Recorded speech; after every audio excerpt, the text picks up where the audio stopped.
প্রশিক্ষণ ব্যবস্থা আছে। মেডিকেল শিক্ষকদের জন্য কিন্তু সেরকম নাই। প্রাইমারি এডুকেশন বলেন, মিডল মধ্যম স্তরের মাধ্যমিক স্কুলের কথা বলেন, এই অ্যাডমিনের জন্য বলেন, এবং মাঝে মাঝে দেখবেন প্রতি বছর প্রশাসনের লোকজনদের নিয়ে উচ্চ পর্যায়ে মধ্যম পর্যায়ে নিয়ে মন্ত্রণালয়গুলো বৈঠক করে, নীতি নির্ধারণ করে। সেখান থেকে ফিল্ড লেভেল থেকে যারা আসে, ধরুন উপজেলা হেলথ কমপ্লেক্সের প্রশাসক আছে, জেলা পর্যায়ে সিভিল সার্জন আছে, উপর দিকে অ্যাডমিনিস্ট্রেশনে আরো লোক আছে, তারা ফিল্ডের থেকে কি বলছে, ওখান থেকে কি ভাবছে, এবং এর সঙ্গে যারা প্রতিরোধমূলক সেবার সঙ্গে জড়িত আছে তারা কি ভাবছে, প্রান্তিক জনগণের চাহিদা সম্পর্কে তাদের কি বক্তব্য, এবং সেইটা মেটানোর জন্য কি করণীয়, এইভাবে কিন্তু চিন্তাটা করা হচ্ছে।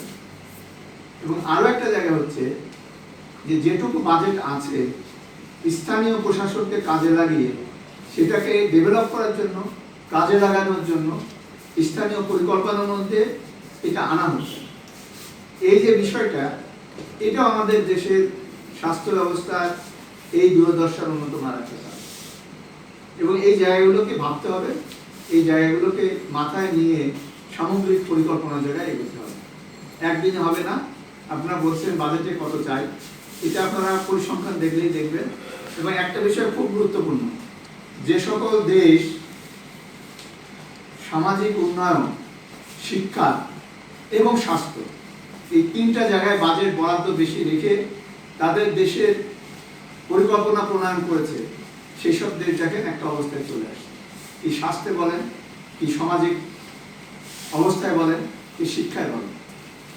এবং এটা খুব সহজ হিসাব, যে দেশের স্বাস্থ্য, শিক্ষা এবং বিচার এই তিনটি যদি ভগ্নদশায় চলে যায় তাহলে দেশের তো আর কিছু থাকে না। তা আমরা যেহেতু স্বাস্থ্যের সঙ্গে জড়িত, আমরা স্বাস্থ্যের প্রসঙ্গ নিয়ে আপনাদের সামনে এসেছি এবং এটা বলার চেষ্টা করছি। আমি একটু একটা জিনিস